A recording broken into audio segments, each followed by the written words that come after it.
Hello, ESL 0201 students. Hope you're doing well. In this module, we're going to be talking about comparison and contrast paragraphs. So what is the purpose of a comparison and contrast paragraph? Well, you're either discussing how things are similar or making comparisons, or you're discussing how things are different, so highlighting contrasts. Why would we write a comparison contrast paragraph? Well, it could be to analyze a situation, a topic, or a problem. Now, again, if you're doing these, you might be using other types of organization as well. But if you were comparing two or more causes of a problem, all right, two or more solutions, for example, to analyze two concepts, to emphasize subtle differences between two things, or maybe to demonstrate unexpected similarities. Now, why are we saying subtle differences or unexpected similarities? Because with a comparison and contrast paragraph, you don't want to pick things that are too obvious. Okay, so with every paragraph we've been talking about, we've said we need a topic sentence that has a topic and the controlling idea. So again, for this rhetorical pattern, you need two concepts or ideas. All right, you're going to need a controlling idea that has the comparisons, discussing how two things are alike, a contrast, so discussing how two things are different, or you can do both, talking about how they're alike in some aspects and how they are different in other aspects. And when you're brainstorming, you might want to use something that's called a Venn diagram. And you can see this here, how it's got overlapping circles. So on the big part of the circles, you're highlighting the differences between two things. And then where they overlap, that's where you're putting the similarities between the two. Now, again, it's important that when you're doing this, you're comparing the same features. You don't want to be talking about completely different characteristics of item X and item Y or whatever. So, if you're talking about, for example, personality, teaching style, homework load, you're going to want to talk about personality for both. What's different? All right. Teaching style, what's different? Homework load, what's different?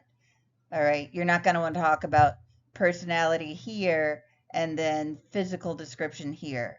You're not going to want to talk about, for example, teaching style here, but then talk about their fashion sense here. You want to be comparing the same types of characteristics. For example, if you're going to be comparing good versus bad teachers, you might want to say,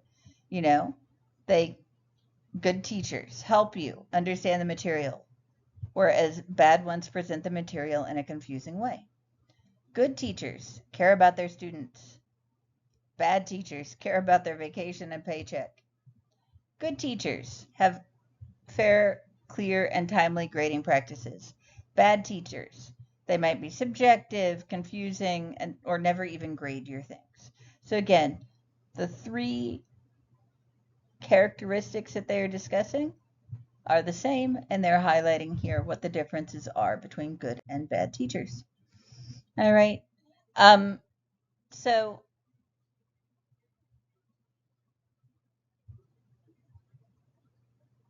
again, make sure that when you are making your diagram, you want to keep things pretty equal.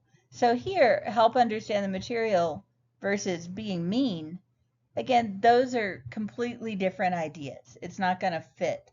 So see, this is not the best example of what we want to do, right? This is not ideal. All right, care about their students, are disorganized. Again, not ideal. Caring about their students versus caring about their paycheck, those are things that would fit together. So again, we want to avoid doing things in this way. Now, every time we write a paragraph, we want to focus on achieving unity. So how we do that with a comparison and contrast paragraph is really by deciding if we're focusing on similarities or differences. So if you've got two subjects that you're comparing, you're going to have a controlling idea that focuses on similarities, differences, or as I said before, you can do both, but you do have to make it clear with your topic sentence what it is that you're going to be doing so that your reader understands if they're only looking for similarities, if they're only looking for differences, or if they have an expectation of both being discussed. And then we also want to make sure that everything is cohesive. We want it to fit together and flow logically. So again, limit the number of similarities or differences that you talk about. You might want to have, for example, just 3. Use support sentences to identify the similarities or differences. And when you're organizing your support sentences, you can use what's called either point-by-point organization or block organization. So what does that mean? Well, point by point, okay, what you're doing is you're looking at it like this. So say that you're contrasting A and B. So your supporting idea, 1, is talking about how A is different from B. All right, supporting idea 2, A and then B. Supporting idea 3, A and then B. And then concluding A and B differ in several ways. So again, whether or not somebody is a good teacher, again, we can talk about whether or not they explain things clearly versus people who just muddle it up and make students confused. Supporting idea 2 could be what they care about. And then teacher A, the good teacher, cares about their students, whereas teacher B only really cares about their paycheck and benefits. And then finally, supporting idea 3 would be talking about how they manage the grading. For teacher A, the grading would be, for example, fair and helpful and on time. And for teacher B, the bad teacher, it would be, unfair, subjective, or maybe never done at all. Okay, so that's how you organize it with point by point. The other way you can organize it is called block. All right, and there you're going to talk about everything about a good teacher first, for example, and then everything about a bad teacher second. All right, so 2 different ways to do it. So if we were doing that, if we were comparing, for example, traveling in Belgium versus traveling in the US, okay? If we were doing point by point, again, we might be saying, there are 3 main differences between traveling in those 2 countries. Distance, all right, the reason for travel, and how people travel. And so with distance, Belgium is a small country. So when people travel, they don't have to go very big distances at all.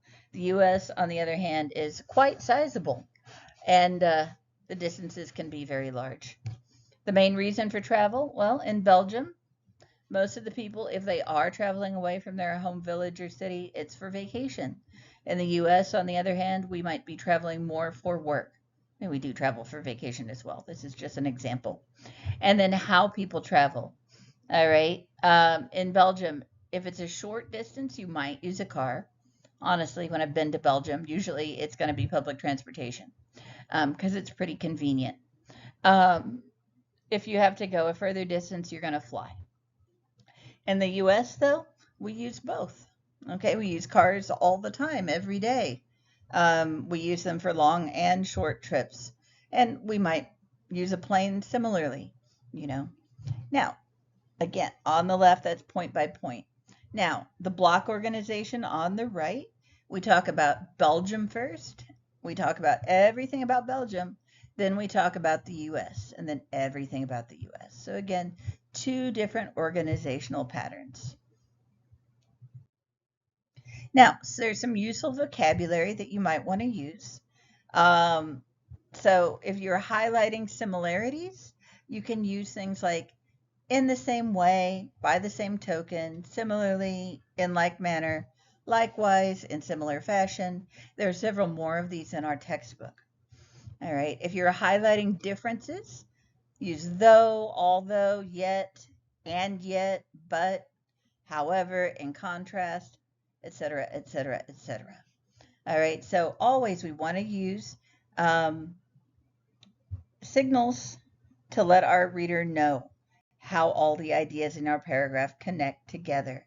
So these are things that can really help us out.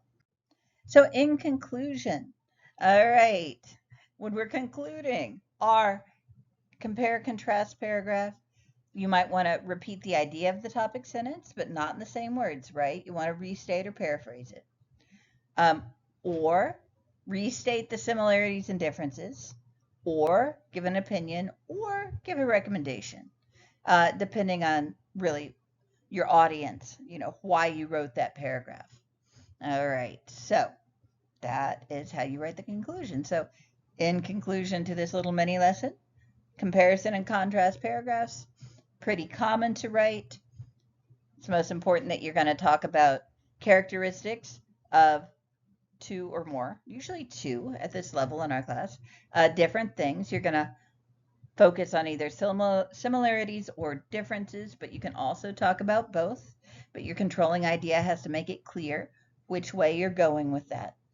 All right. When you're writing your paragraph, you want to make sure that you stick to a manageable number of similarities or differences. You might want to talk about, for example, 3 characteristics. Make sure that you use transitions and appropriate signals, and then make sure that you choose a concluding sentence. All right, y'all. Good luck with this, and see you online.